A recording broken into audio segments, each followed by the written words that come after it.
Today is March 27th, 1996. The survivor is Ernest Michel. The interviewer is Merle Goldberg. The city-state is Canoga Park, California, USA. The language is English.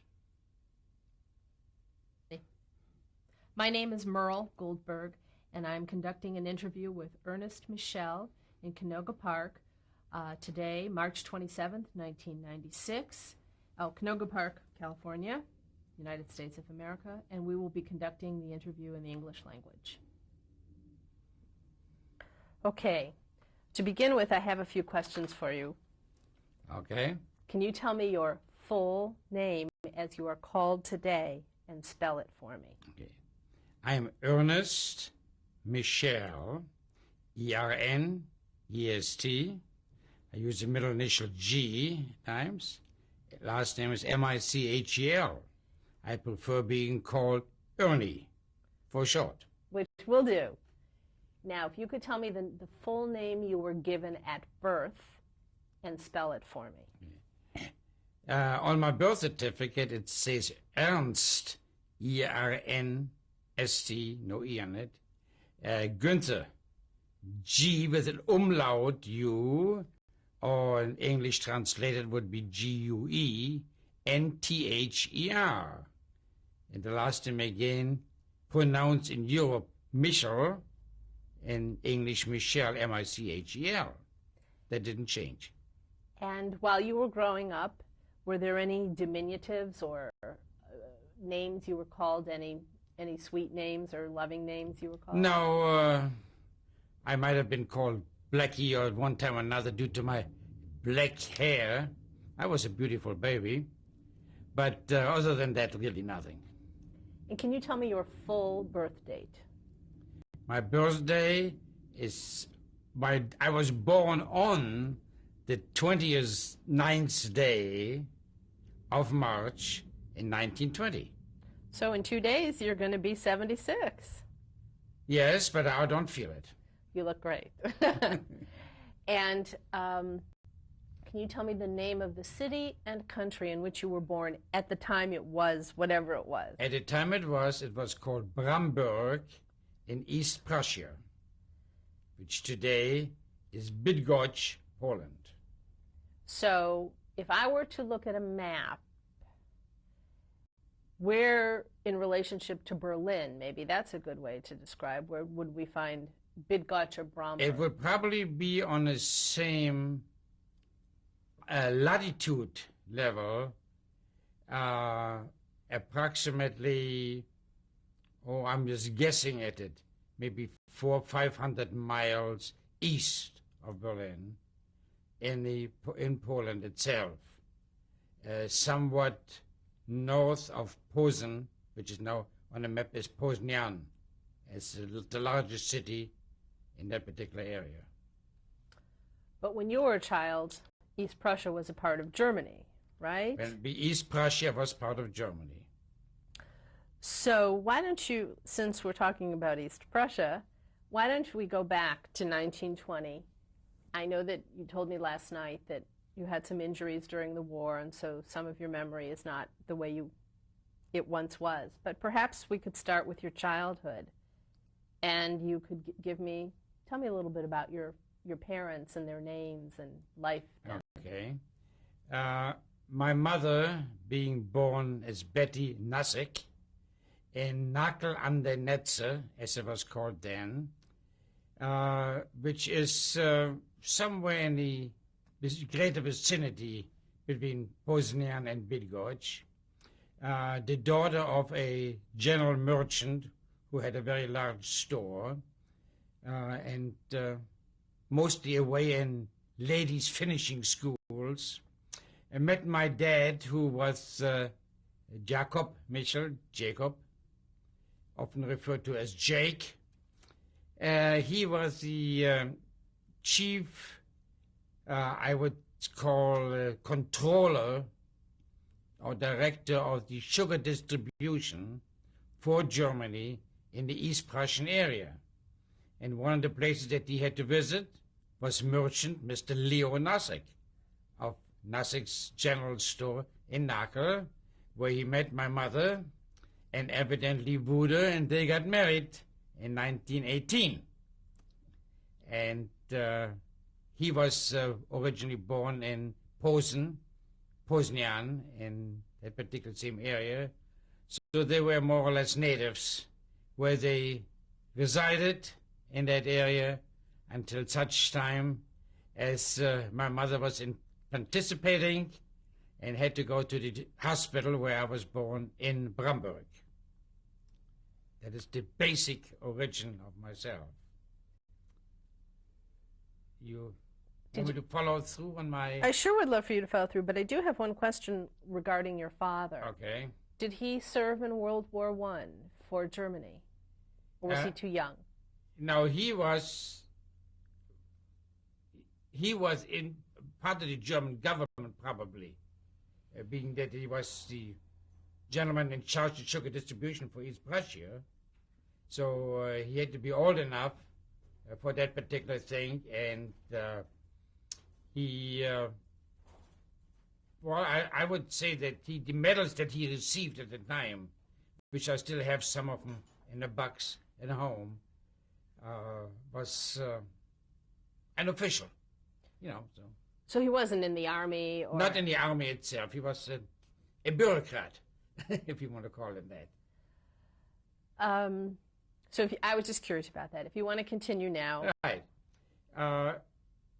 At the time I was born, the Polish people were, of course, the winners in the war, World War I. And therefore, after the division of Germany, received all of East Prussia, plus some of the lower part of Germany, which became all Polish. And I cannot say that a description of all people, but the individuals in the area where my parents lived with me at the time had a certain amount of anti-German and anti-Jewish feeling, particularly the military, which is understandable to some extent because that part of East Prussia was Poland before World War I. Then it became Polish now. They didn't want to have anybody around that speaks German, nor anybody around that speaks German, that's Jewish. And to have both against you are two strikes. And the problems that my parents faced caused them to leave the area. The way my mother tells me, because at age 1, I don't quite have the recollection of it, but my mother tells me that I was bundled up in a basket when they were leaving that particular area, and they were headed toward the lower part of East Prussia to come out and go west toward the German area, to Breslau eventually. And they had a beautiful shepherd dog, but the German did not like the people running away, so there was this saber on the top of the rifle, on the bayonet, tried to stab into the basket, and they tried to catch me. And that was the first time in my life that I was meeting death, so to speak, by being attacked by the Polish soldiers. However, they did kill our shepherd dog. So that animal I have my regrets for, but my parents were able to get away and left that particular area and went. I really don't know the exact route that they took, but you got to visualize that Czechoslovakia, the Bohemia part, was right also on that particular lower part of the area, and the Bavaria of Germany, they all come together in that particular area. So I do not know exactly which way they traveled, but they did end up in Berlin, in Breslau. Breslau, or something that they call it in Polish now, where 3 years later, after my birth, my sister was born. That is the very beginning of my travels. So I was a traveling Jew from way back when. What is your sister's full name? My sister's full name today is Gabriel Gartner, Gartner, born Gabi, called Gabi Michel at the time of her birth, of course, and she was born in Breslau in 1923, September the 4th, 2.5 years after I was born. So my parents had a pretty good pattern of the boy first and then the girl. And my dad there, if you want me to continue with my basic story, went into the coffee grinding business and opened up his store and did well for some time, but not well enough to live the standard that they were used to living in. And they did rent out one of the rooms in the apartment that they were living in. And one of the gentlemen who rented that particular room was evidently originally from Berlin and was telling him that the company that he worked for is going to have an opening in the insurance business.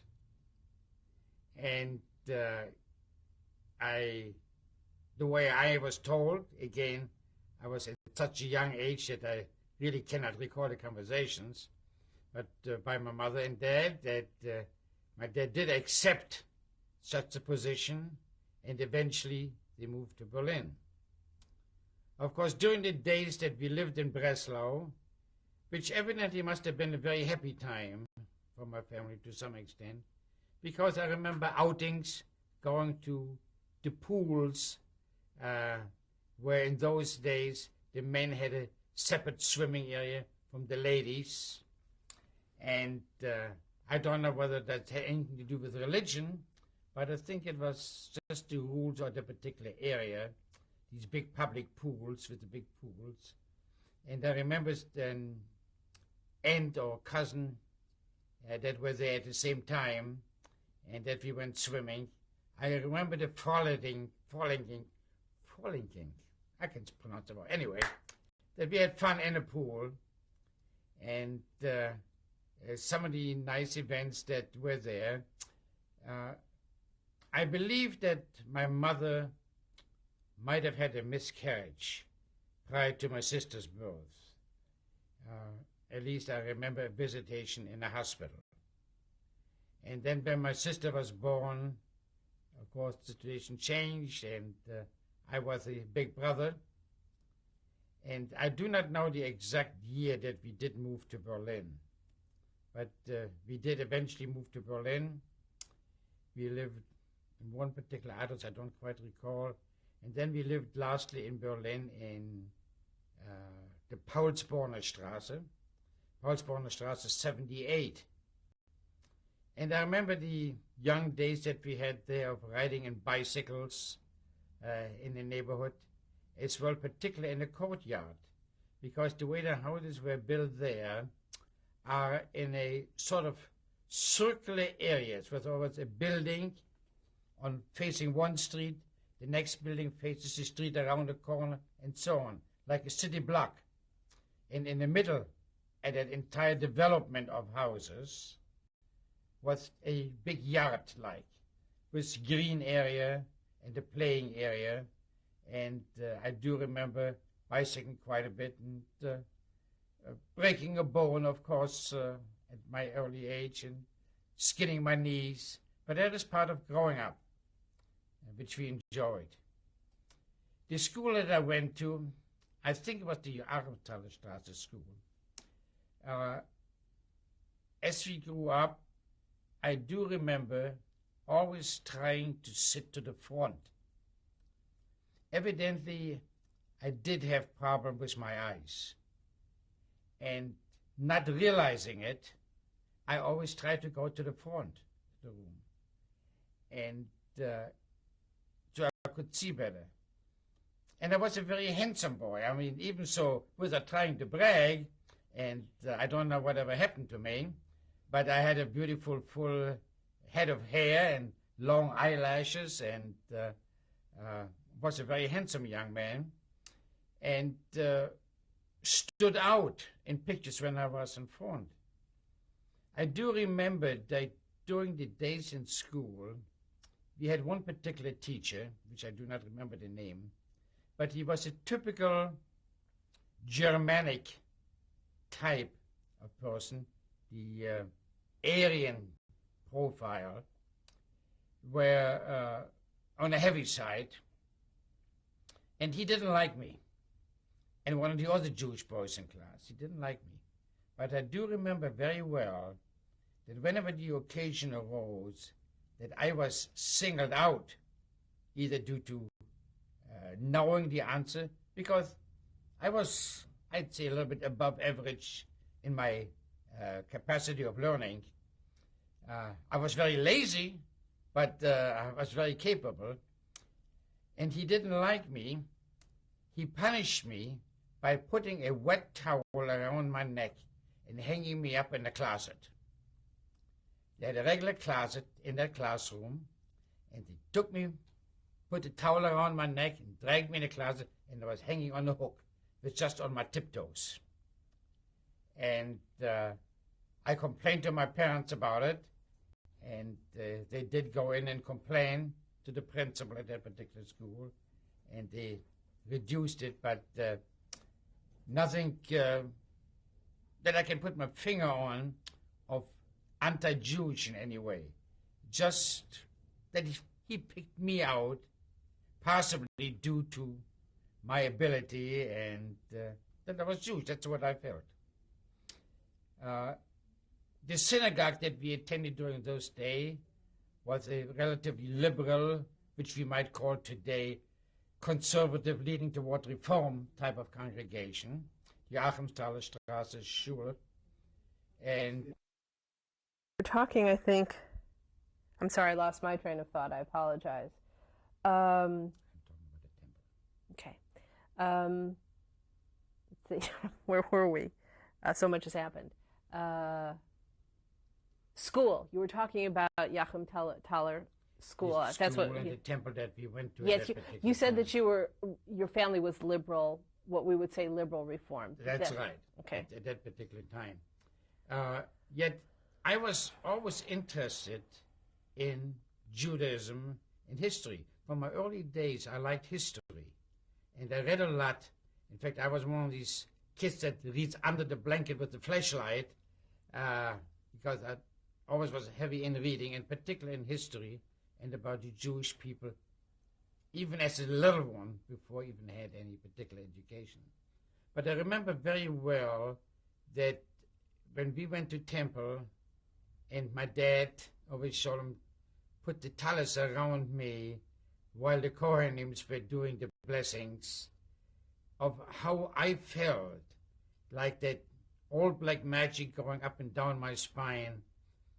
I felt that at that particular time already. And I felt a certain desire to know and learn more about Judaism in those days. And I will never forget that. So when it came time for the streets being like gangsters, practically, walking down the street and hollering, and the people going around with the swastika armbands, it was something that was scary to me. We looked out of the window of the place where we lived, in the, what we called in this country, condominium. It's an apartment type where we had a floor in that particular building. And they marched down the street, and we hear, wenn das Judenblut vom Messer rennt, when the blood of the Jewish people will run of our knives. To this moment, at this particular time, I get the chills when I think about the songs, the way they were singing, the way they were saying it. Here I am a Jew, I'm proud. What have I done that my blood should run over their knives? With my dad having worked for the government, with my grandfather, the medals that I have in my home of my grandfather, where he was from the Kaiser, the beautiful medals that he has, which I have framed in my house in Lake Havasu City on a wall. Why? For what reason? You see? Listening to the broadcast of Hitler being in the parliament and being projected as the Reichskanzler, that Hindenburg give up to an orator. What a salesman! I looked at it at that time already. This is a con job. But as I grew up a little bit during those particular couple of years, or the beginning of Nazism, from the 30s on, I was also active in scouting. And I always liked the Boy Scout movement. To this day, I like it. But I became a scoutmaster in that particular time. Eventually in Prague, I was the scoutmaster in my older years. But I'll come back to that particular point in a little while. Can I ask you a couple questions? Yes, surely. Because you had such an interest in being a Jew, Mm-hmm. how much, I know you were very young, so you may have no memory of this at all, but what do you have in terms of, can you tell me, do you remember about the putschs? Do you remember reading about the putschs in Munich in the late 1920s? Do you remember, where the Nazism began? I know you were in Berlin, that was Munich, but do you have any memory, know about that? Nothing in particular as a child at all. We were very, very fortunate that my dad's position at that time in the insurance business with the Leipziger Barmenia Versicherung Company. You will probably have to get that spelled out a little bit later, but Leipziger, after the Leipzig Barmenia Versicherung, which means insurance company, was quite well. He was doing very well, and the rapport that he had with his management was unbelievable. So we were really protected, so to speak, by our friends, neighbors, and relatives. And I know my parents had some financial problem at first, but in spite of it all, they came through. Now also, what about the neighborhood you lived in Berlin? What kind of was it a Jewish neighborhood? Was it a mixed neighborhood? No, it was a mixed, better middle-class neighborhood, I would call it. To this day, even when my visits back to Berlin, the neighborhood still looks good and relatively clean for the times that it has existed. And there were very nice buildings at that time, near a park and all the other amenities that we had. I remember in those days all the relatives that I had, uncles and aunts, that lived in the greater Berlin area, where we went out to the summer vacation, out to the lake. And my uncle had a boat. This is how I learned to swim. He threw me in the water and said, swim, and I did. And the dog that he had, and the animals that I loved, swimming and fishing in those days already. My family was, my entire, what you call mishpocha, so to speak, was very liberal, because one of my uncles, my dad's two brothers that he had, that lived not too far from us, one of them was a bachelor, and the other one was married. He was intermarried already in those days without any problem whatsoever. On my mother's side, one of the cousins was intermarried, in fact, in such a way that she was able to survive because they converted to Catholicism, and she was married to an edelman of Bonn. She was able to survive during the entire Hitler period, and we did visit her on our revisit to Berlin. So we had a very good relationship prior to that era. But when the management of my dad's company saw the handwriting on the wall, they said to him, we recommend that you leave Germany in itself. Where would you like to go? We want to establish a branch office in Paris, and we also would like to open a branch office in Prague, Czechoslovakia. Well, my parents did go to Paris for a while for a visit, and my dad would have had quite a difficulty in France because nobody spoke German. All the French spoke French, and all the Jewish people in France spoke French. Czechoslovakia, however, very interestingly, that the Jewish people nearly all spoke German in Prague.